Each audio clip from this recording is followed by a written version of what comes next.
Hello hello, কেমন আছো? নিশ্চয়ই ভালো আছো। আমরাও আল্লাহ দিলে ভালো আছি।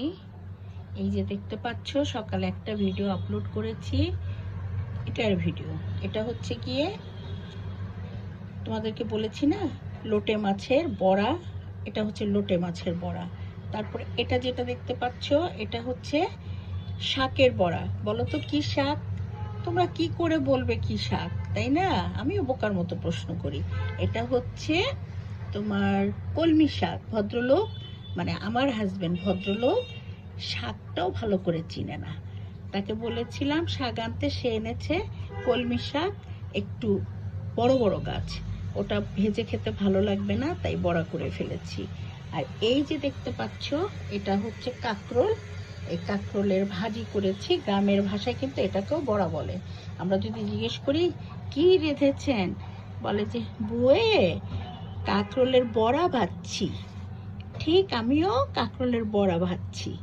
আর এই যে পাতার বড়া দেখতে পাচ্ছ, আর এটা হচ্ছে লোটে মাছের বড়া। বড়া কেন বললাম জানো?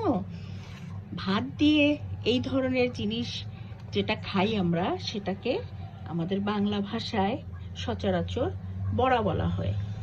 হ্যাঁ, যেটাকে আমাদের মানে আমাদের স্টাইলিশ ভাষায় বা ইংলিশ ভাষায় যেটাকে আমরা ফ্রাই বলি, বলতে পারতাম যে পাতার ফ্রাই, লোটে মাছের ফ্রাই, তারপরে এটা হচ্ছে কাঁকরোলের ফ্রাই।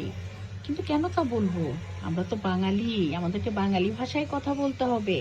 তাই আমি এটাকে বড়া বলেই সম্বোধন করলাম, তোমাদেরকে বড়া বলেই ভিডিওতে পরিচয় করিয়ে দিলাম। তো মাঝে মাঝে এরকম করে খেয়েও ভালোই লাগে। গরম ভাতের সাথে একটু আচার নিয়ে এই ভাজাগুলো দিয়ে খাবে। আর সাথে যদি কারো ঝাল খাওয়ার অভ্যেস থাকে, একটা দুটো কাঁচামরিচ নিয়ে নেবে।